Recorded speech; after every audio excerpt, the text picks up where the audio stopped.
राधा स्वामी जी। बाणी बाणी राधा स्वामी दयाल सतनाम सतपुरुष की। आज की सत्संग वीडियो का विषय एक प्रश्न के आधार पर है। एक मित्र ने एक प्रश्न पूछा है, संत मत में जिंदा गुरु ही क्यों तारते हैं? यहाँ पे जीवित संत जो होते हैं उनकी इतनी महिमा क्यों है? मैंने पढ़ा, संत मत में जिंदा गुरु की ही पूजा है और मरे हुए गुरु की कोई ज़्यादा अहमियत नहीं है। हाँ, उनकी इज्जत और मान सम्मान ज़रूर किया जाता है, परंतु गुजरे हुए गुरु हमें काम नहीं देते, वे हमें तारते नहीं हैं। परंतु ये कैसी विडंबना है मेरे भाई कि संतों को जीते जी निंदा मिलती है और मरने पर पूजा। ये कैसा विधान है? मुझे ये समझ नहीं आता। एक के साथ नहीं, अन्य संतों के पास ऐसा हुआ। जिंदा की कोई पूजा नहीं करता, जिंदा को कोई मानता नहीं, गालियाँ निकालते हैं, पत्थर मारते हैं, सिक्के भर देते हैं, गांव से बाहर निकाल दिए जाते हैं, सूलियों पर टांग दिए जाते हैं। तो ऐसा क्यों है? तो चलिए इसी विषय के संदर्भ में आज के सत्संग वीडियो आरंभ करते हैं। गुरु प्यारे सत्कारयोग सत्संगत जी, आप सभी के भीतर बैठे परमात्मा को मेरा प्रणाम। आप सभी के चरणों में मेरा प्रणाम। विनती करना चाहता हूँ, जो भी व्यक्ति इस वीडियो को सुनने जा रहा है, कृपया पूरा अंत तक सुनने की कृपालता ज़रूर करें जी। अगर अंत तक सुनोगे, हो सकता है आपका ये जो मन आपको तंग करता है भजन सिमरन के वक्त, इसके कोई ना कोई सवाल का जवाब मिल जाए, कोई ना कोई तुक, कोई ना कोई वाक्य, कोई ना कोई वचन आपके अंदर उतर जाए, जिससे कि आपका जो मन है ये तरह तरह के सवाल ना उठाए और भजन सिमरन में आपको अग्रसर होने में मदद दे। और आप जी इस पूरे सत्संग को इसलिए भी सुन सकते हो ताकि वो जो परमात्मा द्वारा भेजी गई कुछ आनंद की तरंगे हैं, वो शब्दों के ज़रिए आपके कानों तक पहुँचे और आपके कानों के ज़रिए आपके हृदय में और आपको आध्यात्म में तरक्की के लिए मदद दें। तो आप जी पूरा अंत तक ज़रूर सुनिएगा। इस चैनल को सब्सक्राइब भी कर सकते हो, ऑल बेल नोटिफिकेशन आइकन को भी दबा सकते हो। अगर चाहते हो कि सुबह सबसे पहले जब भी कोई वीडियो अपलोड की जाए वो आप जी तक सबसे पहले पहुंच सके। बाकी आपकी अपनी मौज है, अगर ऐसे काम की वीडियोस मिस नहीं करना चाहते तो कर सकते हो, नहीं तो कोई बात नहीं, सब मालिक की मौज। तो चलिए अब मैं अपने मूल विषय की ओर बढ़ता हूँ। जैसा कि मेरे मित्र ने पूछा कि जीवित संतों को निंदा मिलती है, क्या विडंबना है? कहा भी जाता है कि जीवित संत ही तारते हैं। मेरे मित्र, इसमें ना तो विडंबना है, ना कुछ आश्चर्यचकित होने की बात। ये जीवन की सहज व्यवस्था है। जीवित संत ही तारते हैं, क्योंकि जो स्वयं ही जीवित नहीं है वह तुम्हें कैसे जीवन दे सकेगा?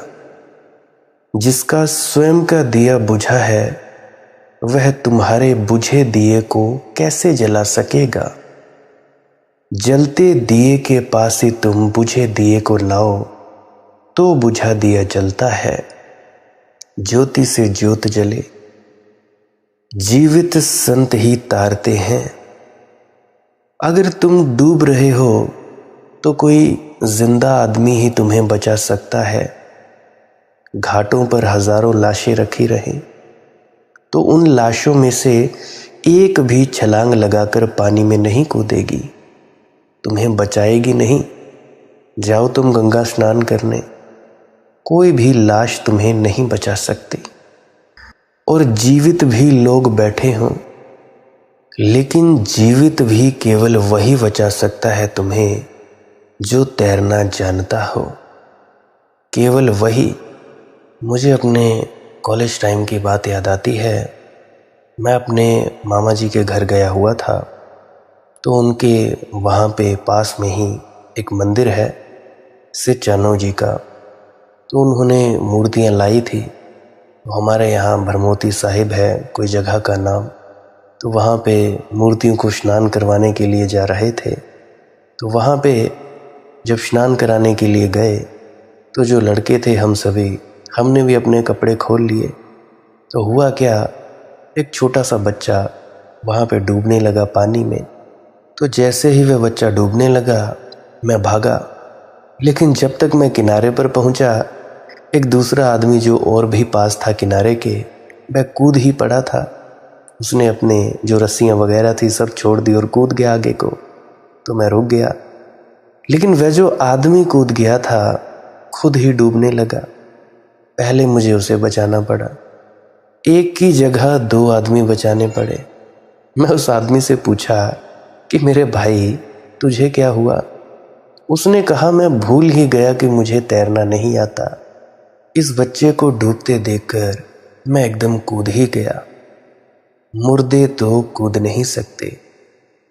याद रखना मेरी बात, जिंदा कूद सकते हैं, लेकिन तभी काम आ सकते हैं जब उन्हें तैरना आता हो। तो मुर्दे नहीं बचा सकते, जिंदा भी नहीं बचा सकते। जिंदा संत बचा सकते हैं। जिंदा संत का अर्थ है जिसे तैरना आता है, जो तैर गया सारा भवसागर, जो उस किनारे को देखकर लौटा है वही तुम्हें उस किनारे तक पहुंचा सकता है, वही मार्गदर्शक हो सकता है। लेकिन भाई तुम्हारा प्रश्न ठीक है कि संत जो जिंदा होते हैं वही तारते हैं, लेकिन जिंदा संतों को सिवाय गालियों के और कुछ भी नहीं मिलता। ऐसा क्यों? इसीलिए कि वे तारते हैं और तुम तरना नहीं चाहते। उनकी हालत करीब करीब ऐसी समझो कि एक स्कूल में एक मिशनरी ने अपने बच्चे को समझाया कि सप्ताह में कम से कम एक पुण्य का कार्य करना ही चाहिए। बच्चे ने पूछा लेकिन कौन सा पुण्य का कार्य, जैसे उदाहरण दीजिए, जस्ट फॉर एग्जाम्पल। तो मिशनरी ने कहा जैसे कोई बूढ़ी जो कोई स्त्री है, बुजुर्ग है, रास्ता पार करना चाहती हो तो उसको हाथ पकड़कर रास्ता पार करा देना चाहिए। 7 दिन बाद जब वह मिशनरी स्कूल में आया, उसने बच्चों से पूछा कि याद है पुराना पाठ? Did you remember the past lesson? कोई पुण्य का कार्य किया? किस किसने किया? 3 बच्चों ने जोर से हाथ हिलाए। उसने पहले बच्चे से पूछा तूने क्या किया? उसने कहा मैंने एक बूढ़ी स्त्री को, होगी कोई 75 साल की, बहुत बूढ़ी, ऐसी बूढ़ी स्त्री मैंने पहले देखी ही नहीं थी। असल में कौन बूढ़ियों को देखता है, मगर वह तो मैं चूंकि तलाश में ही था कि कोई बूढ़ी स्त्री मिले तो पुण्य करूं, तो मिल गई, तो मैंने उसे रास्ता पार करवाया। शिक्षक ने उसकी पीठ ठोंकी और कहा शाबाश, तूने अच्छा किया, ऐसे ही आगे भी करना। दूसरे से पूछा तूने क्या किया भाई? उसने कहा मैंने भी एक बूढ़ी स्त्री को पार करवाया, उम्र रही होगी 80-85 साल की। थोड़ा संदेह हुआ मिशनरी शिक्षक को कि 2 बूढ़ी स्त्रियां, दोनों 80-85 साल की, कहाँ मिल गई? मगर कोई बड़ी आश्चर्य की बात नहीं, 2 बूढ़ी स्त्रियां हो सकती हैं इतने बड़े शहर में, और 85 वर्ष की हों। उसकी भी पीठ ठोंकी, हालांकि उतने जोर से नहीं ठोंकी, थोड़ा डाउट मन में रहा कि हो सकता है ये सिर्फ इसकी बात दोहरा रहा है। तीसरे से पूछा कि तू बता, तूने क्या किया? उसने कहा कि जी मैंने भी 80-85 वर्ष की स्त्री को सड़क पार करवाई। तब तो न रहा गया उस मिशनरी से। उसने कहा कि तुम तीनों को 80-85 वर्ष की 3 बूढ़ी स्त्रियां मिल कहाँ गई? उन तीनों ने एक साथ कहा, 3 नहीं थी जी, एक ही थी, उसी को तो हम तीनों ने पार करवाया। उस मिशनरी ने पूछा, तो एक बूढ़ी स्त्री को पार करवाने के लिए तुम 3 की जरूरत पड़ी? उन्होंने कहा, अरे महाराज, 3 भी बमुश्किल से पार करवा पाए, वह होना ही नहीं चाहती थी। हम खींचे उस तरफ, वह खींचे इस तरफ, मगर हमने भी पूरी ताकत लगा दी। लाख चिल्लाई, शोरगुल मचाया, हाथ पैर मारे, पिटाई तक हमारी की उसने, मगर हमने एक ना सुनी। अब पुण्य करना ही था, सो हम तो उसको पार कर आए। हालांकि अब आपसे क्या छिपाना, जैसे ही हमने उसे छोड़ा वह फिर इस पार आ गई। फिर हमने सोचा अब दूसरे विद्यार्थी भी हैं, उनके लिए छोड़ो। अब हम ही पुण्य करते रहेंगे, फिर हमें पता नहीं दूसरों ने कराया उसे पार कि नहीं करवाया। हमें और भी काम थे भाई, खेलना कूदना भी था, पबजी भी खेलनी थी। पुण्य कोई एक ही काम तो नहीं, उसी में तो उलझे ना रहें। और फिर इस बुढ़िया को कितने दफ़े दोबारा भी करवाओ, ये मारती पीटती है, चिल्लाती भी है, और अपनी जो छड़ी है वो फेंकती है हमारी तरफ, और फिर लौट कर आ जाएगी। तो भाई संतों का काम इसीलिए कठिन होता है, थोड़ा कठिन है। तुम गाली देते हो क्योंकि तुम पार नहीं होना चाहते। तुम कहते हो हम भले हैं भाई, मज़े में हैं, कहाँ ले चले, हमें जाना नहीं, हमने यहाँ घर बना लिया है, गृहस्थी बना ली है, बहुत फैलाव कर लिया है, बहुत जाल बुन लिया है, हमारे सारे स्वार्थ इस किनारे पर हैं, और तुम कहते हो उस किनारे चलो, तुम ही जाओ, आएंगे कभी हम भी, मगर अभी नहीं। लेकिन संतों की भी तकलीफ है, उनको दिखाई पड़ता है कि तुमने जो बनाया है सब झूठा है, माया है, सपना है। उनको दिखाई पड़ते हैं तुम्हारे ये मूर्खानंदों के सवाल, मूर्खों जैसे सवाल। सवाल तो एक ही है, खुद को कैसे जाना जाए, बाकी सब सवाल तो गौण हैं। जानकारियाँ इकट्ठी करनी हो तो अच्छे हैं, वरना उनका कोई मूल्य भी नहीं। अपने आप को जानने के सिवाय और कोई सवाल भी क्या है? कोई सवाल नहीं, सब अहंकार के बढ़ाने के सवाल हैं, और तो कुछ भी नहीं। अब एक पानी की बूंद को क्या चाहिए? उसको चाहिए अपनी जात की पहचान। कीचड़ में गिर गई, बादलों से आई थी स्वच्छ बादल, स्वच्छ बूंद, नीचे आई धरती पर, कीचड़ में मिल गई। उसको पता ही नहीं कि मैं बूंद हूँ, मेरी जात क्या है।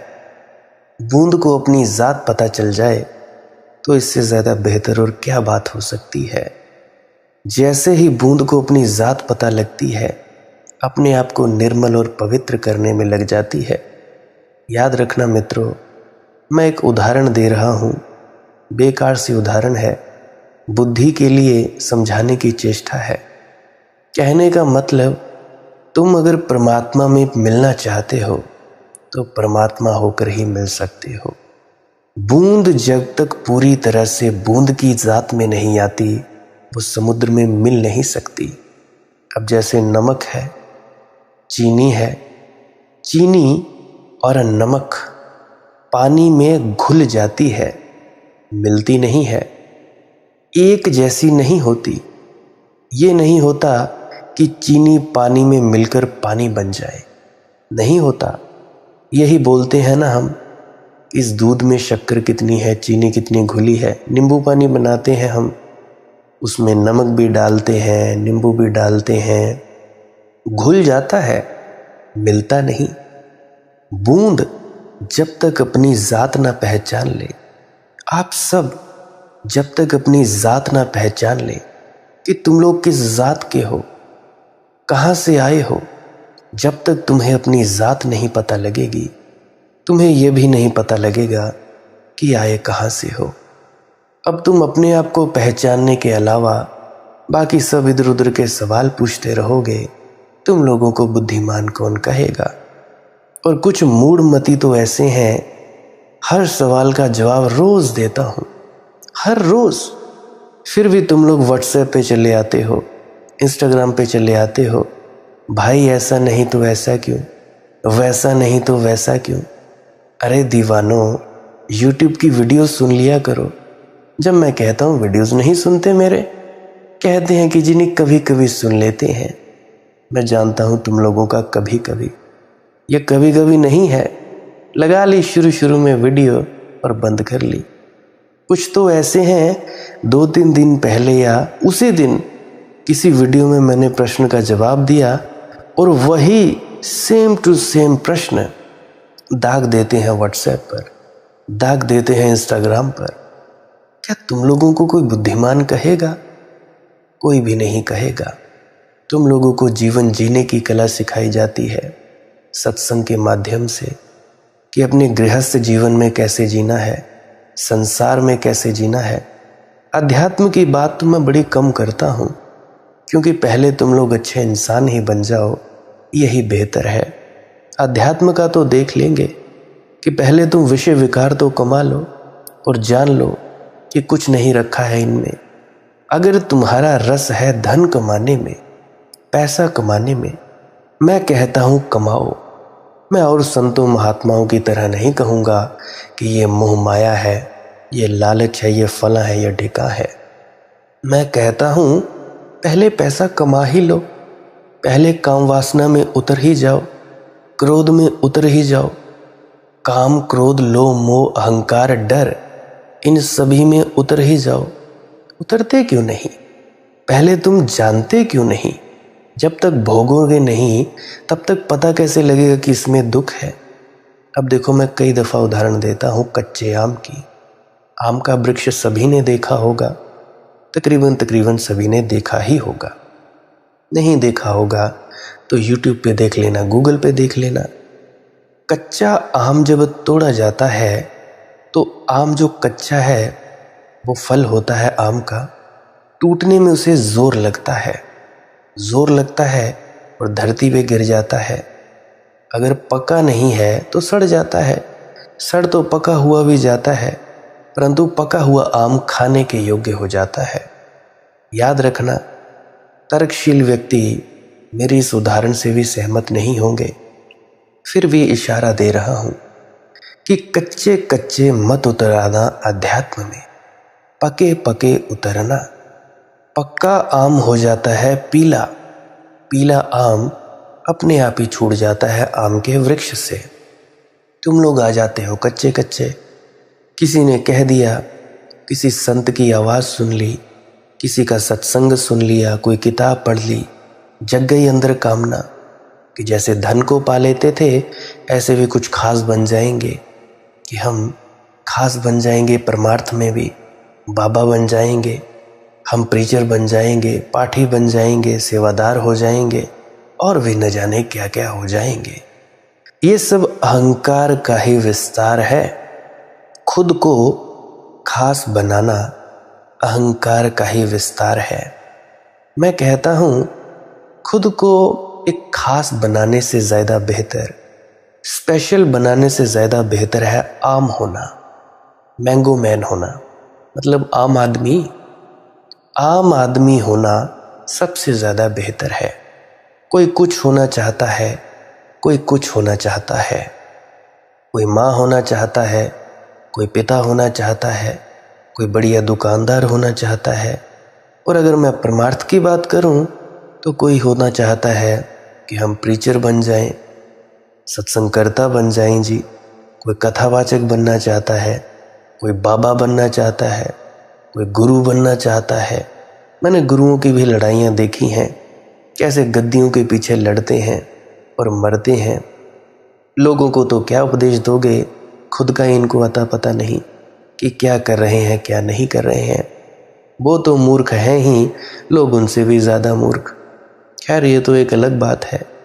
तो लोग, कोई गुरु बनना चाहता है, कोई परमात्मा बनना चाहता है, कोई आत्मा होना चाहता है, कोई सिद्ध होना चाहता है। ये जो होना चाहना है ना, ये खास होना है कि हम लोग कुछ खास हो जाएं, कुछ करके बताएं। आज तक परमात्मा ने कभी कुछ कहा कि मैं हूं? तुम लोग कहते हो वो है, तब भी वो कुछ नहीं कहता। तुम लोग कहते हो वो नहीं है, तब भी वो कुछ नहीं कहता। तुम लोग कहते हो हे परमात्मा तूने मेरे साथ क्या किया? अच्छा नहीं किया, तब भी वो कुछ नहीं कहता। तुम लोग उसकी स्तुति करते हो, पूजा पाठ करते हो, अगरबत्तियां घुमाते हो, दिए जलाते हो, हवन यज्ञ करते हो और भी न जाने क्या क्या करते हो, फिर भी परमात्मा कुछ नहीं कहता। कुछ कहता है कि मैं हूं। आस्तिकों के लिए भी वैसा ही, नास्तिकों के लिए भी वैसा ही। वो कुछ खास होना नहीं चाहता, हालांकि पूरी सृजना उसकी है, पूरी सृष्टि उसकी है।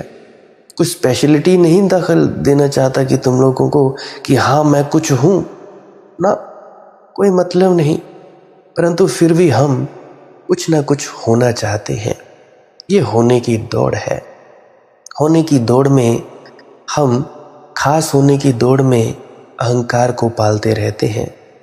कोई कुछ हो जाता है, कोई कुछ हो जाता है। असली बात है ना कुछ होना, कुछ भी नहीं होना है हमें, ना ये ना वो, ना आत्मा ना परमात्मा।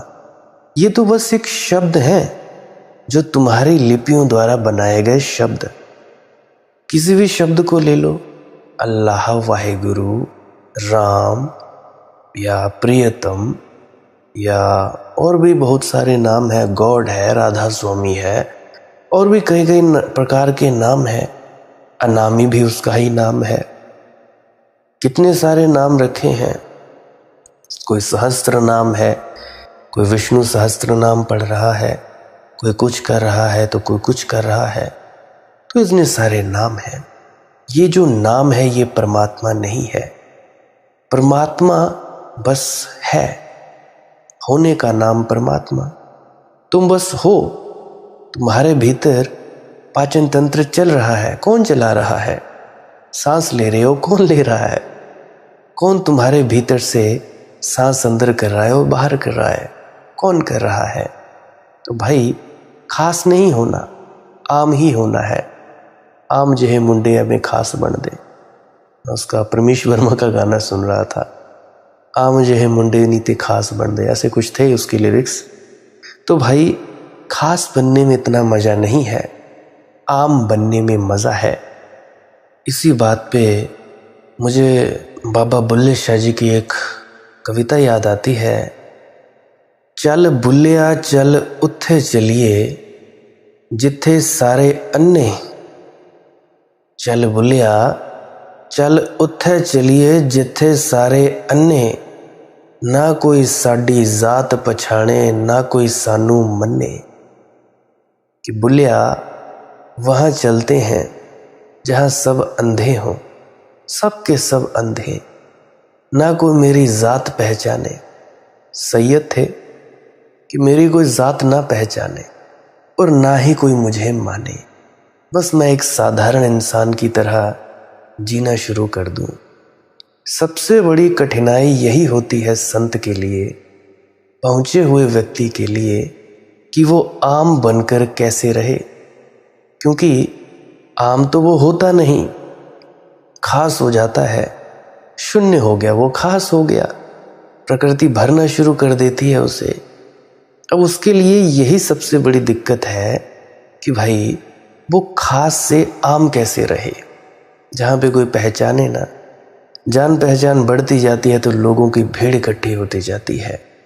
भीड़ इकट्ठी होगी तो फिर वो अपना डेरा उठाकर कहीं और चल देता है, कोई मतलब ही नहीं उसे। इसीलिए तो बहुत से पहुँचे हुए लोग अपने आप को छुपा कर रखते हैं। बात याद आती है बाबा चरण सिंह जी की कि नाम दी दौलत ऐसी है कि भाई यदि हल्की जी भी खुशबू बाहर नहीं आनी चाहिए, हल्की जही भी, बस जोर ते गंड मार के रखो, बन के रखो इन्हों। नाम की दौलत ऐसी होनी चाहिए, हल्की सी भी खुशबू बाहर नहीं आनी चाहिए। बस तुम बैठे हो, जैसे तुम्हारे पास कोई जिज्ञासा लेकर आया तो बता दो, नहीं तो कोई ज़रूरत नहीं। आम बन के जियो, यही सबसे बढ़िया तरीका है। इसीलिए तो कहा इन्होंने, बाबा बुल्ले शाह ने, कि चल बुल्लिया चल उथे चलिए जिथे रहंदे अन्ने, ना कोई साडी जात पहचाने ना कोई सानू मन्ने। तो खास बनने में कोई ज़्यादा बड़ाई नहीं है। तुम लोग चाहते हो कि हम खास बने, क्या फ़ायदा होगा। तो मैं बात कर रहा था कि भाई सत्संग सुना करो, रोज़ सुना करो। सत्संग बिना काम नहीं चलने वाला। और सत्संग किसका? कामिल फ़कीर का, कामिल मुर्शिद का। लेकिन क्या होता है, संतों को तुम गालियाँ निकालते हो। एक ही बात है जानने को, खुद का जानना। बूंद अपनी ज़ात पहचान जाए, बस इसी छोटी सी बात को समझाने के लिए, इशारा करने के लिए कितनी ज़्यादा किताबें लिख हो जाती हैं। ये वेद, ये शास्त्र, ये श्री गुरु ग्रंथ साहिब, देखो कितनी सारी बाणियाँ लिख डाली संतों ने। कुरान शरीफ, बाइबल, और भी न जाने कितनी किताबें हैं। स्वामी जी महाराज ने कितनी कविताएं लिखी हैं, दाता दयाल ने कितनी कविताएं लिखी हैं। अपने अपने ढंग से कितनों ने बताया। बस अपनी ज़ात की पहचान, अपने आप की पहचान। संतों की तकलीफ़ है भाई, संतों की बहुत बड़ी तकलीफ़ है कि उनको दिखाई पड़ता है कि तुमने जो बनाया है सब झूठा है, माया है, सपना है। वे चाहते हैं कि तुम्हें जगा दे, उनकी करुणा चाहती है कि तुम्हें जगा दे, क्योंकि तुम जो धन इकट्ठा कर रहे हो वह धन नहीं है, कूड़ा करकट है। तुमने जो हीरे समझे हैं वे हीरे नहीं हैं, कंकड़ पत्थर हैं। अभी हाल ही में एक बहन मुझसे कह रही थी कि मनदीप भाई क्यों इतना सिर मारते हो, क्यों ऐसा करते हो, तुम्हें तो सब मिल गया, क्या ज़रूरत पड़ी है। मैंने उससे ही उल्ट पूछ लिया कि भाई अगर ऐसा मैं करता तो क्या तुम इस रास्ते पर चलती, क्या तुम चल पड़ती इस रास्ते पर। अभी जो तुम्हें आनंद और शांति महसूस होती है क्या तुम्हें होती। हाँ, ये भी मैं जानता हूँ कि मैं नहीं होता तो कोई और होता, परंतु फिर भी अगर मैं इनकार कर देता तो क्या तुम इस रास्ते पर चलती। हाँ, हो सकता था सालों बाद चलती तो चलती। अगर मैं भी चुप रह जाता।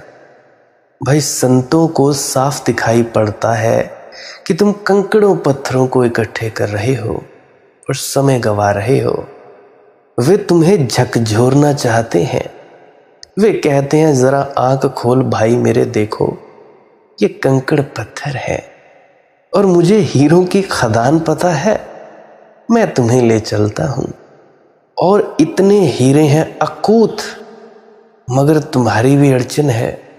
तुम जन्मों जन्मों से इन्हीं कंकड़ों पत्थरों को हीरे मान रहे हो। तुम्हारी बड़ी श्रद्धा है इन कंकड़ों पत्थरों पर। कोई कलेक्टर है, उसको कलेक्टर होना है, वह कहता है अभी ठहरो, अभी मुझे सचखंड नहीं, अभी समाधि नहीं, अभी कहाँ का कैवल्य, अभी कहाँ का निर्वाण, पहले कलेक्टर हो जाऊं, आईएएस हो जाऊं। लेकिन आईएएस होने से क्या होता है, कमिश्नर होना है, कलेक्टर होना है। कमिश्नर होने से क्या होता है, गवर्नर होना है। और ये होने की दौड़ का कोई अंत नहीं है, कोई भी अंत नहीं। एक सज्जन मेरे पास आए, वे डिप्टी मिनिस्टर थे, आशीर्वाद लेने आए थे।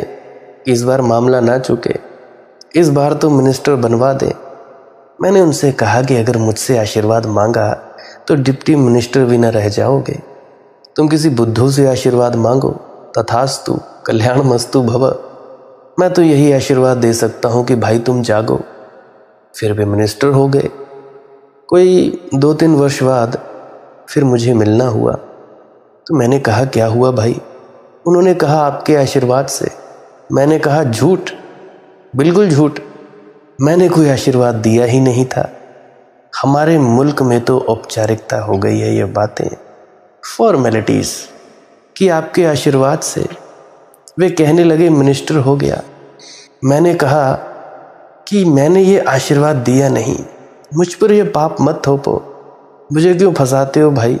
क़यामत के दिन तुम्हारे साथ मैं भी बंधूंगा कि तुमने इन्हें क्यों आशीर्वाद दिया था। मैंने दिया ही नहीं है। मैंने तभी तुम्हें कह दिया था कि यह आशीर्वाद तुम किसी और से ले मांगो। मैंने कहा कुछ तृप्ति हुई।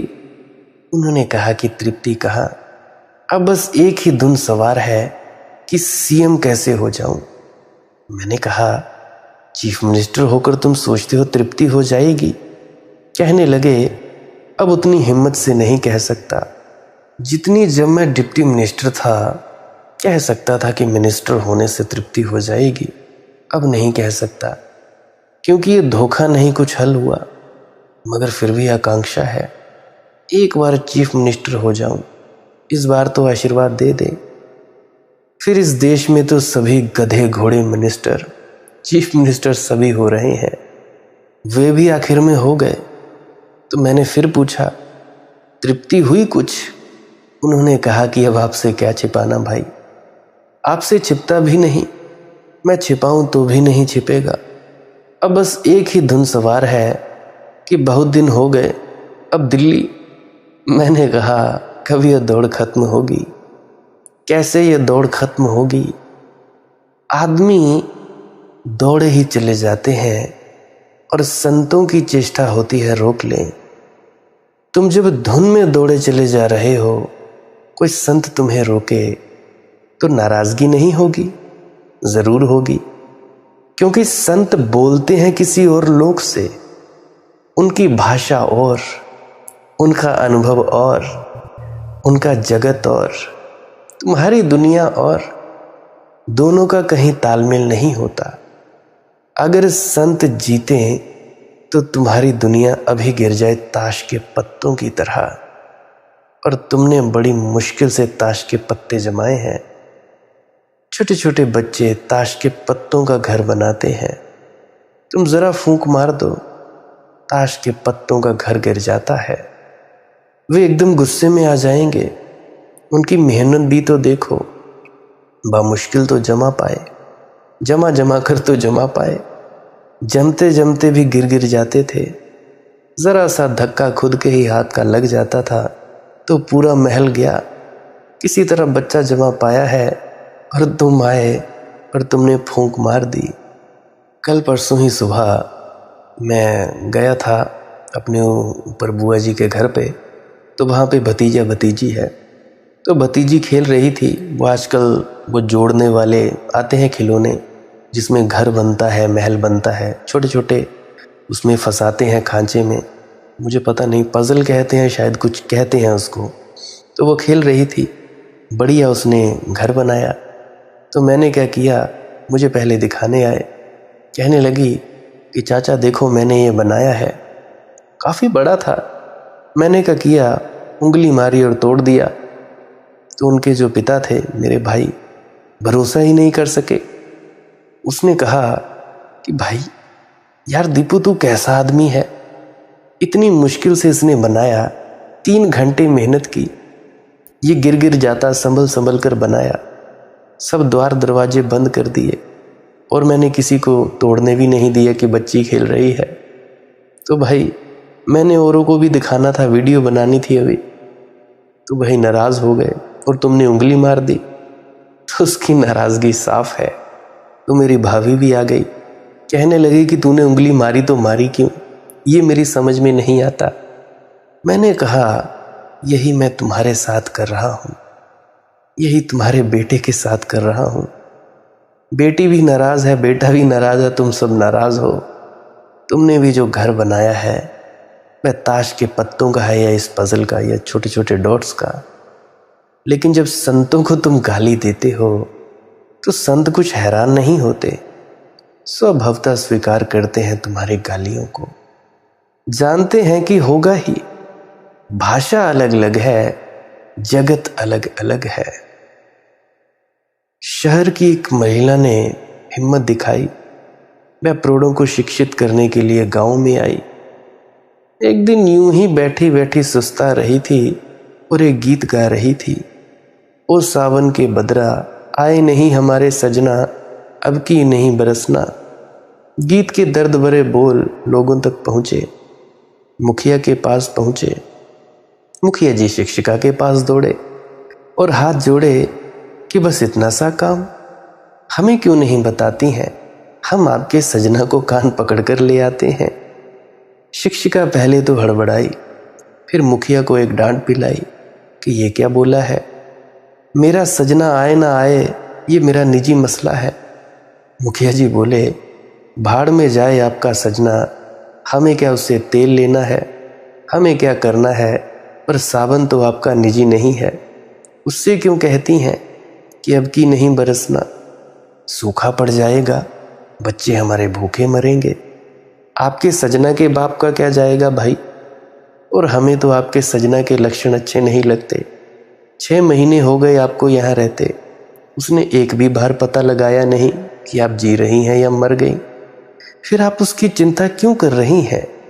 तो अब तक नहीं आया तो पता नहीं कब आएगा, और ऐसा सजना आकर भी क्या कर लेगा। हमारी तो किस्मत ही खराब है, पिछले साल कीड़े फसल खा गए थे, इस साल आपका सजना मरवाएगा। नहीं जी नहीं, हम ये जोखिम नहीं उठा सकते, हमें उसका पता दीजिए या फिर आप अक्ल से काम लीजिए। आपके सजना का इस बारिश से क्या लेना देना, वो अपने हिसाब से आएगा, इसको अपने हिसाब से बरसने दीजिए। तो संत की एक भाषा है, वे तुम्हें जगाना चाहते हैं, तुम्हारी दूसरी दुनिया, तुम सोना चाहते हो। नींद तुम्हारा जगत, जागरण उनका जगत, दोनों कहीं एक दूसरे को काटते नहीं। इसलिए तुम अगर नाराज हो जाओ, और तुम अगर गालियां देने लगो, और तुम अगर पत्थर फेंकने लगो, और तुम अगर संतों को सूलियों पर चढ़ाओ, सब स्वीकृत है। संतों की तरफ से इसमें कुछ हैरानी नहीं है। भाषा की मजबूरियां हैं, भाव की मजबूरियां हैं, अलग लोक है। मेरे मित्र, तुम पूछते हो कि जीवित संत ही तारते हैं। कैसी विडंबना है कि संतों को जीते जी निंदा मिलती है और मरने पर पूजा। मरने पर पूजा आसान है, क्योंकि मरते ही संत तुम्हारे हाथ में हो जाते हैं। तुम जहां बिठाओ बैठे, तुम जैसा उठाओ उठें। देखते नहीं तुम लोग, रामचंद्र जी को जब दिल हो सुला दो, कृष्ण जी को, लड्डू गोपाल जी को जब जी हो झूला झुला दो, चाहे उन्हें चक्कर ही आ रहे हो, मगर वे ये भी नहीं कह सकते कि अभी मत करो, अभी मत सताओ। जब दरवाज़ा खोलो खोलो, जब दरवाज़ा बंद करना हो तो बंद कर दो, जब भोग लगाना हो लगाओ, दातुन ब्रश वगैरह करवाना हो तो ना करवाओ, करवाना तो करवाओ, नहीं तो ना करवाओ, सब तुम्हारे हाथ में है। परंतु जैसे ही संत इस जगत से विदा हो जाते हैं, आसान हो जाता है सब काम। फिर तुम उनकी मूर्तियां बना लेते हो, मूर्तियों की तुम पूजा करते हो। मूर्तियां तुम्हारी बनाई हुई हैं, संतों का मूर्तियों से क्या लेना देना। कोई मूर्ति संत की नहीं है, संतों की तो सिर्फ आकृति है, मूर्ति तो तुमने बनाई है। और शक तो यह है कि आकृति भी तुम संतों की नहीं लेते, आकृति भी तुम अपनी चुनते हो। आकृति भी तुम्हारी ही है, तुमने ही दी है। ये बात सुनिश्चित है कि गौतम बुद्ध का चेहरा ऐसा नहीं था जैसा तुम मूर्तियों में पाते हो। कई कारणों से ये बात सुनिश्चित है। महात्मा बुद्ध भारत और नेपाल के बीच तराई में पैदा हुए। सच पूछा जाए तो बुद्ध को भारतीय नहीं कहना चाहिए, नेपाली कहना चाहिए। अब नेपालियों की शक्ल ऐसी नहीं होती जैसी महात्मा बुद्ध की मूर्ति की है। नेपाली तो तिब्बती, चीनी उनसे ज़्यादा करीब है, उनकी नस्ल उनके ज़्यादा करीब है। और बुद्ध की मूर्ति तुम देखते हो, उसमें तुम्हें नेपाली लक्षण मालूम पड़ता है, उसमें गुरखा लक्षण बिल्कुल भी नहीं है। बुद्ध की मूर्ति यूनानी है, भारतीय भी नहीं है। तुम लोगों को मालूम है, बुद्ध के मरने के 500 वर्ष तक तो बुद्ध की मूर्ति बनी ही नहीं। उन दिनों कोई फोटोग्राफी तो थी नहीं, कि बुद्ध का कोई चित्र बनाया जा सके। 500 वर्ष बाद मूर्ति जब बुद्ध की बनी तो तुम जानकर हैरान होगे सिकंदर के आधार पर बनी। इस बीच सिकंदर भारत आया और सिकंदर के यूनानी नाक नक्श खूब भाई मूर्तिकार को। बुद्ध की प्रतिमा ना नेपाली है, ना भारतीय, ना यूनानी। उसके नाक नक्श यूनान से उधार लिए गए हैं। तुमने जैन मंदिरों में जाकर देखा, 24 तीर्थंकरों की मूर्तियां बिल्कुल एक जैसी, जरा भी भेद नहीं। इस दुनिया में 2 आदमी भी बिल्कुल एक जैसे नहीं होते, जुड़वा भाई भी एक जैसे नहीं होते। माँ दोनों में भेद करती है। माँ जानती है कौन कौन है। बाकी लोग शायद भेद ना भी कर पाए, क्योंकि बाकी लोग उतने गौर से नहीं देखते। लाला झंडूराम एक स्त्री के प्रेम में था। वह स्त्री अकेली नहीं थी, उसकी जुड़वा बहन भी थी। दोनों एक जैसी लगती थी।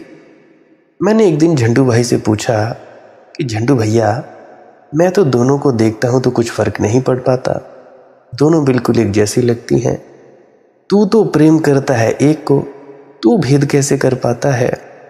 झंडू भाई ने कहा, भेद हम करें ही क्यों? एक से प्रेम है, दोनों का मजा ले रहे हैं, जो मिल जाए। हम भेद करेंगे ही नहीं। हम ऐसी कोई चीज देखेंगे ही नहीं जिसमें भेद जाहिर हो। हम तो ऐसा ही व्यवहार करते हैं, जो भी मिल जाए कि इसी से प्रेम है। लेकिन माँ या पिता भेद करने लगते हैं, देखने लगते हैं कि अलग अलग हैं। जुड़वा भाई बहन भी बिल्कुल एक जैसे नहीं होते। 2 आदमी एक जैसे नहीं होते। ये 24 आदमी एक जैसे कैसे मिल गए भाई? जैनों को अपनी मूर्तियों के नीचे चिन्ह बनाने पड़ते हैं ताकि भेद पता चल सके कि कौन महावीर, कौन नेमिनाथ, कौन पार्श्वनाथ। नीचे चिन्ह बनाने पड़ते हैं, क्योंकि चिन्हों के अतिरिक्त, साइंस के अतिरिक्त और कोई भेद नहीं है। ये मूर्तियां कल्पित हैं, ये मूर्तियां सच्ची नहीं है। ये आदमी के द्वारा घड़ी गई हैं, ये आदमी की धारणा से घड़ी गई हैं। तीर्थंकर को कैसा होना चाहिए उस हिसाब से गढ़ी गई हैं। तुम देखोगे जैन मंदिर में जाकर कि हर तीर्थंकर के कान की लंबाई इतनी है कि कंधे को छूती है। क्राइस्ट की मूर्ति में कान की लंबाई ऐसी नहीं है कि कंधे को छुए, ना ही श्री राम और ना ही कृष्ण। मगर जैनों के 24 तीर्थंकरों के कान कंधे को छूते हैं, इतने लंबे कान। जैनों की धारणा यह है कि तीर्थंकरों के कान कंधों को छूने ही चाहिए, तो ही वे तीर्थंकर हैं। तो 24 के कान छुआ दिए, शक की बात है। एक आध के छूते रहे हों, यह हो सकता है। शायद पहले के जो नंबर 1 हुआ उसके छूते रहे हों, यह हो सकता है। उसके आधार पर फिर धारणा बन गई हो कि हर तीर्थंकर के कान कंधे को छूने चाहिए। फिर जिनके नहीं भी छूते उनके भी छुआ दिए, फिर जबरदस्ती छुआने पड़े, नहीं तो तीर्थंकरत्व में कमी पड़ जाएगी। लक्षण तो पूरे करने पड़ेंगे। तुम्हारी मूर्तियां भी कल्पित हैं, तुमने बना ली हैं। तुम्हारे शास्त्र भी मुर्दा हैं, तुमने ही बनाए हैं। शास्त्र तुम्हारे बोलते नहीं कि हमें ये फेरबदल क्यों कर रहे हो। शुक्र है सिख भाइयों का, जिन्होंने अभी तक श्री गुरु ग्रंथ साहिब जी को संभाल के रखा है, कोई फेरबदल नहीं होने दिया। शुक्र है इनका, शुक्र है अभी इनका कि इन्होंने सब संभाल कर रखा है। शुक्र है इनके मरने मारने को तैयार हो जाते हैं, क्योंकि वो गुरु है, सिर पर रखने योग्य है। अब देखो, कोई भी संत पिछले संत की बात काट देता है, क्यों? ताकि तुम उसकी बात सुनो कि वो क्या कहता है।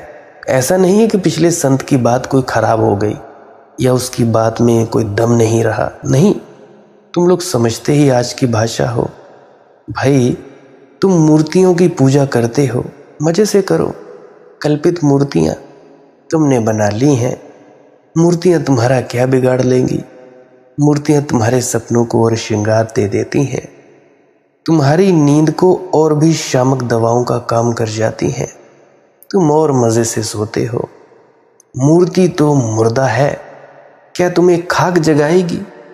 जरा एक आध दिन मूर्ति से कहकर तो सोना रात को कि हे गणेश जी, कल सुबह मुझे ऑफिस जाना है, जरा मुझे जल्दी उठा देना, जिंदगी भर ना जा पाओगे जल्दी।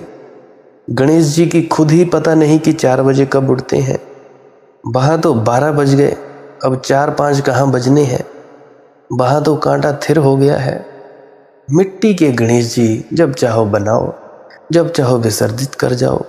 जब गणेश जी को डुबाने लगते हो तब बेचारे चिल्लाते तक नहीं कि बचाओ, हे बचाओ मुझे गिरा रहे हैं। कहाँ डुबा रहे हो?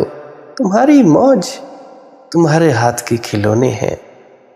जब संत जीवित होता है ना तो तुम्हें बचाता है, तुम्हें जगाता है, तुम्हें झकझोरता है, तुम्हारे न्यस्त स्वार्थों को तोड़ता है। इसीलिए नाराजगी पैदा होती है। और जब संत विदा हो जाते हैं तो तुम्हारे भीतर अपराध का भाव पैदा होता है। इस मनोविज्ञान को ठीक से समझ लेना, क्योंकि तुम जिंदा संतों के साथ इतना दुर्व्यवहार करते हो कि जब वे मर जाते हैं तो तुम्हारे भीतर बड़ा अपराध का भाव पैदा होता है कि अरे हमने ये क्या किया। उस अपराध भाव की पूर्ति करने के लिए तुम फिर पूजा शुरू करते हो। पूजा तुम्हारे अपराध भाव की पूर्ति है। तुम देखते हो महावीर के कितने अनुयायी हैं? बहुत ज़्यादा नहीं, मुश्किल से वे 40 लाख होंगे। क्या बात हो गई। महावीर जैसा प्रतिभाशाली व्यक्ति केवल कोई 40-45 लाख अनुयायी जुटा पाया इन 3000 सालों में। अगर महावीर ने 35 जोड़े भी प्रभावित किए होते तो इन 3000 सालों में कोई 40-45 लाख बच्चे हो गए होते। क्या कारण हो गया कि महावीर इतने थोड़े से अनुयायी जुटा पाए और जीसस ने आधी दुनिया ईसाई कर ली? 1 अरब अनुयायी। अब देखो पंजाब में। कारण क्या है? कारण है जीसस को फांसी लगी। जीसस को जिन्होंने फांसी दी वे इतने अपराध भाव से भर गए कि मरने के बाद पूजा करनी जरूरी हो गई, एकदम जरूरी हो गई। कहते हैं कि प्रभु यीशु ने तुम्हारे लिए अपने बलिदान दिया, तुम्हारे पापों के लिए। तो भाई तुम्हें बीमारियां क्यों आ रही हैं? अगर पापों के लिए बलिदान उसने दे ही दिया, तुम्हारे पापों के लिए, कि तुम लोग कहते हो कि आपके पापों के लिए उसने बलिदान दिया, तो भाई फिर भी क्यों बीमार हो रहे हैं लोग? क्यों लड़ाई झगड़ा कर रहे हैं? अगर जीसस का उपदेश था कि सभी को प्रेम से रहने का और कुछ नहीं करना, तो भाई प्रेम क्यों नहीं है? ये छल कपट और धोखा क्यों? बिल्कुल नहीं। तुम लोग पता नहीं कौन से किस जीसस को मानते हो, मुझे नहीं मालूम। हालांकि जीसस को जिन्होंने फांसी दी वे इतने अपराध भाव से भरे कि मरने के बाद पूजा करनी शुरू हो गई, एकदम जरूरी हो गई। इस निरह निहत्थे सीधे साधे सरल चित्त व्यक्ति को फांसी दे दी। देते वक्त जो जोश में कर गए काम, लेकिन देने के बाद पछताए होंगे कि हमने ये क्या किया। अपने हाथ देखे होंगे खून से रंगे हुए, धोए होंगे, लेकिन खून धुलता नहीं। ऐसा खून आसानी से नहीं धुलता। तुम जानकर हैरान होगे कि पांटियस पायलट, जो उन दिनों रोमन गवर्नर था इजराइल में, जिसकी आज्ञा से जीसस को फांसी लगी, उसे जिंदगी भर एक रोग सताया, हाथ धोने का रोग। जीसस को मार डालने के बाद वह बार बार हाथ धोता था, अकारण हाथ धोता था। सिगमंड फ्राइड ने उसका अर्थ पूछो। वह हाथ धोता था क्योंकि उसे लगता था कि मेरे हाथ खून से रंग गए और एक निर्दोष आदमी के खून से रंग गए। मगर हाथ लाख दो, ये खून धुल नहीं सकता, क्योंकि ये खून कोई दृश्य खून नहीं है, यह अदृश्य है, सूक्ष्म है। ये तुम्हारे प्राणों पर छा गया, ये काटेगा तुम्हें, सालेगा तुम्हें। इससे बचने का उपाय है कि जो तुमने किया उससे उल्टा करो। अब गाली दी थी, स्तुति करो। पत्थर मारे थे, फूल चढ़ाओ। सूली दी थी, अब कहानी रचो कि ईसा पुनर्जीवित हो गए। ये सिर्फ अपराध भाव से बचने के उपाय हैं। जीवित संतों के साथ तुम असद्व्यवहार करते हो। तुम्हारा असद्व्यवहार समझा जा सकता है, कारण साफ है, तुम जागना नहीं चाहते, वे तुम्हें जगाते हैं। तुम उस पार नहीं जाना चाहते, वे तुम्हें नाव में बैठने के लिए निमंत्रण देते हैं। निमंत्रण देते हैं, हाथ पकड़कर तुम्हें लाते हैं। तुम झिपट झिपट कर भागना चाहते हो। तुम जीवित संतों से डरते हो, भयभीत होते हो। उनके पास आना, कहीं तुम्हारी वसी वसाई दुनिया ना उजड़ जाए। और क्या होगा भाई, उजड़ ही जाएगी। मुझे बात याद आती है ओशो के वक्त की। वे कहा करते थे कि मुझे बहुत सारे पत्र आते हैं, लोग लिखते हैं कि हम आएंगे, ज़रूर आएंगे, लेकिन अभी समय नहीं आया है। तो वे फरमाया करते थे कि भाई कौन तय करेगा, कब समय आएगा, कैसे तय करोगे? लगन मुहूर्त ज्योतिषी से पूछोगे? लगन मुहूर्त झूठ सब। जिसको जागना है उसके लिए प्रत्येक पल जागने के लिए सम्यक है, और जिसे सोए रहना है वह कल पर टालता जाएगा, नए नए बहाने खोजता जाएगा और कल पर टालता जाएगा। एक और उन्होंने अपनी व्यथा बताई। मैं उनके डिस्कोर्सेस सुनता था, तो उन्होंने बताया कि उनसे किसी ने दीक्षा ली, संन्यास लिया। संन्यास कहा करते थे वे उनको, कि जो दीक्षा लेता था या नामदान लेता था। तो जैसे ही एक युवक ने उनसे संन्यास लिया तो उनके पिता आए, बहुत नाराज़ थे उस युवक के। पिता की उम्र होगी कोई 80 वर्ष। कहने लगे, आपने ये क्या किया? ये कैसा संन्यास? मेरे जवान बेटे को संन्यास दे दिया। शास्त्रों में तो साफ कहा है कि 25 साल तक ब्रह्मचर्य, फिर 25 साल तक अर्थात 50 वर्ष की उम्र तक गृहस्थी। अभी मेरा बेटा तो केवल 35 का है, अभी 50 साल तक इसको गृहस्थ में रहना चाहिए, और फिर 75 साल तक वानप्रस्थ। 75 साल के बाद संन्यास का नियोजन है शास्त्रों में। आप शास्त्र के विपरीत काम कर रहे हैं, आप हमारी संस्कृति को मिटाए डाल रहे हैं। तो भाई उन्होंने उनकी बात सुनी ओशो ने, तो कहा कि ठीक है, तो मैं सौदा करने को तैयार हूँ। उन्होंने कहा, आपका मतलब? बुजुर्ग ने कहा। तो उन्होंने कहा ओशो जी ने कि मतलब यह है कि मैं आपके बेटे को संन्यास से मुक्त करता हूँ, आप संन्यास ले लें। आप 75 पार कर गए, और आपको अब मैं ना जाने दूंगा, क्योंकि यह शास्त्र का अपमान हो जाएगा। और वो फरमाने लगे कि वे घबरा गए बूढ़े, कहने लगे कि मैं अभी कैसे ले सकता हूँ, 1000 काम उलझे पड़े हैं, सब निपटाने हैं। तो उन्होंने कहा, मौत आएगी, पूछेगी नहीं कि कितने काम उलझे पड़े हैं, सब काम उलझे पड़े रह जाएंगे और ले जाएगी। मुझे मेरी दादी की बात याद आती है। कहा करती थी, मेरे जाने के बाद खेतों को कौन देखेगा, क्या होगा क्या नहीं। मैं हूँ तो सब देखभाल हो रही है। मर गए कोरोना में, सब कुछ चल रहा है, सूरज वही का वही, सब कुछ वही का वही, सब चल रहा है। तो भाई ऐसा मत समझा करो कि मेरे जाने के बाद क्या होगा। तो ऐसे ही ओशो ने भी कहा उस बूढ़े आदमी को कि शास्त्र का आधार लेते थे अपने लड़के को इस नामदान से बचाने के लिए, अब शास्त्र का आधार नहीं लेते अपने को संन्यास में डुबाने के लिए। तो शास्त्र भी बस तुम्हारे जब काम पड़े, तुम्हारी मूर्ता के विस्तार में जब सहयोगी हो, तब उनका उल्लेख कर लेना। ऐसे ही तुम सब आते हो रील्स लेकर, बाबा जी तो ये कहते हैं, बाबा जी तो वो कहते हैं, देखो ये बाबा जी बोल रहे हैं। अरे मूर्खों, पूरी वीडियो तो सुन लिया करो। क्या प्रश्न पूछा गया है, क्या उत्तर दिया गया है, और कभी जाके उनके व्यास में सत्संग तो सुनो। चाहे तुम्हारा गुरु कोई भी है, सुनो तो सही पूरा उसको, कह क्या रहा है, तब तो जानो। शास्त्रों से भी लोग अपना हेतु सिद्ध करते हैं। मुझे एक कहानी याद आती है, बाबा टिल्लू, उसने अपना धर्म परिवर्तन कर लिया, कुरान पढ़ने लगा। तो वह रोज़ कुरान भी पढ़ता और रोज़ शराब भी पीता। मैंने उससे कहा कि टिल्लू भैया, कम से कम कुरान पढ़ने वाले को तो शराब नहीं पीनी चाहिए। साफ कुरान में कहा गया है कि जो शराब पिएगा वह नरक में सड़ेगा।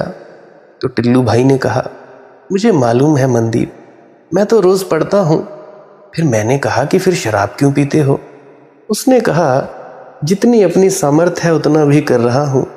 पूरा वाक्य है, जो शराब पिएगा वह नरक में सड़ेगा।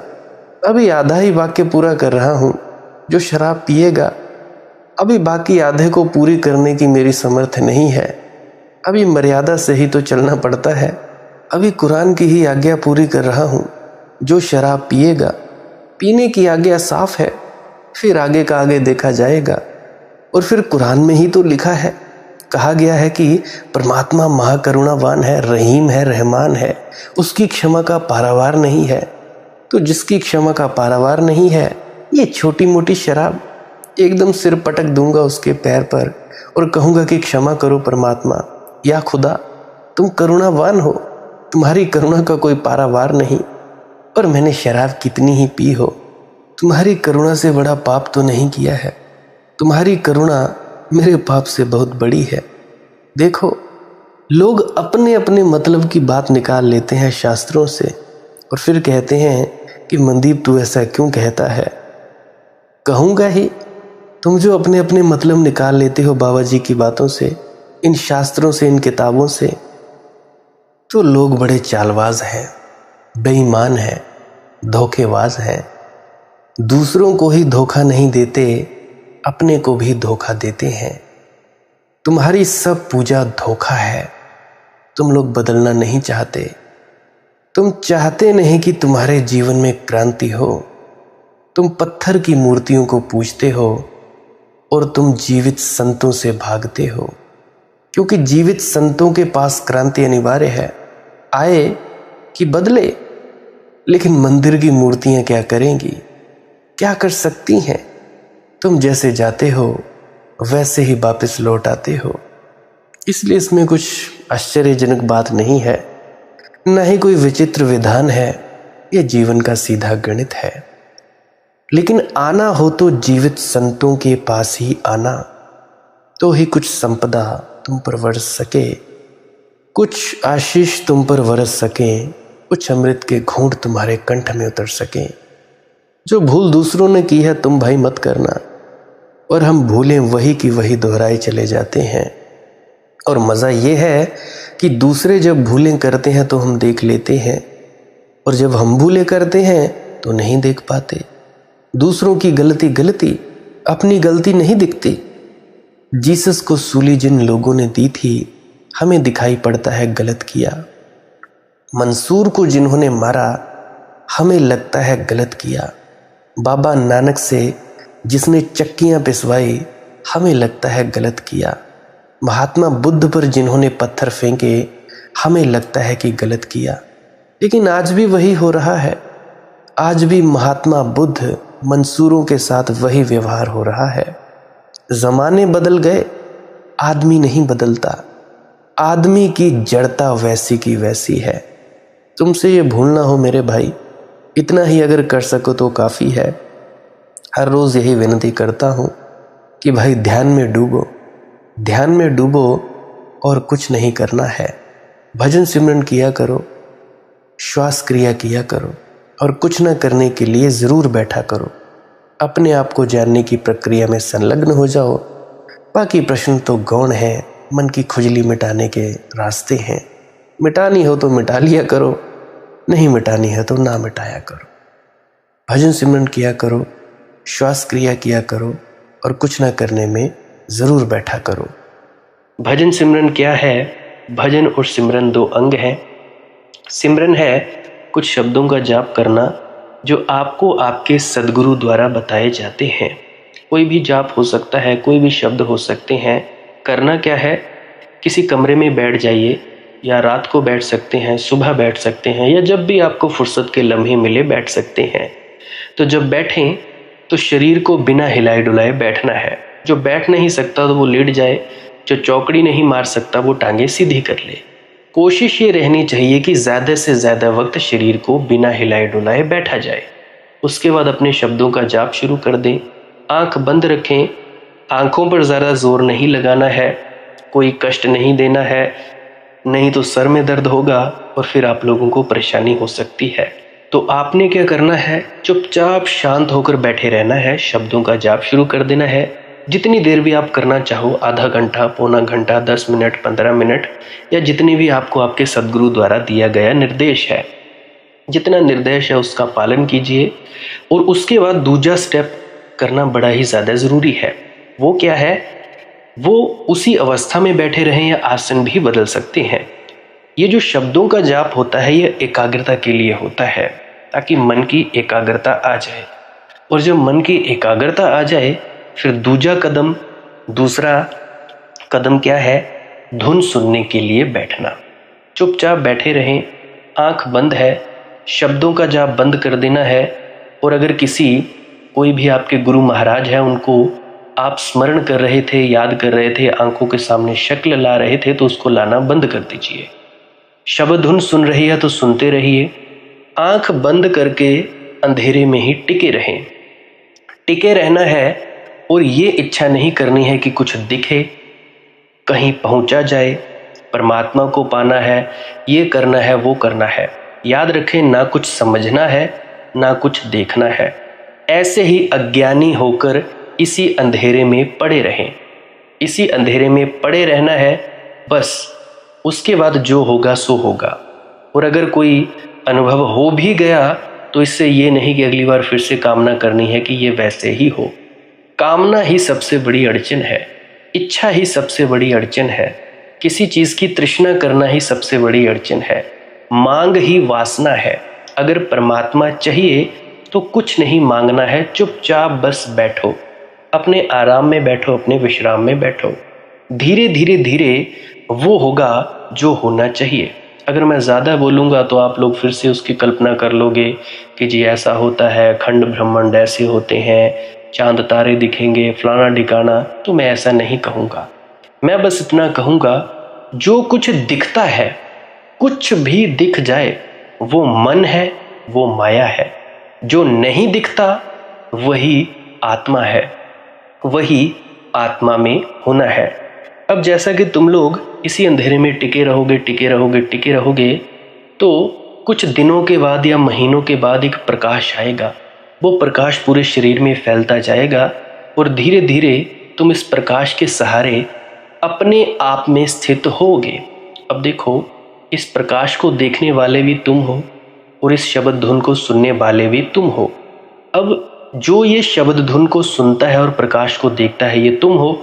तो अपने आप में स्थित होना है, अपने आप को जानना ही सच्चा आत्मज्ञान है।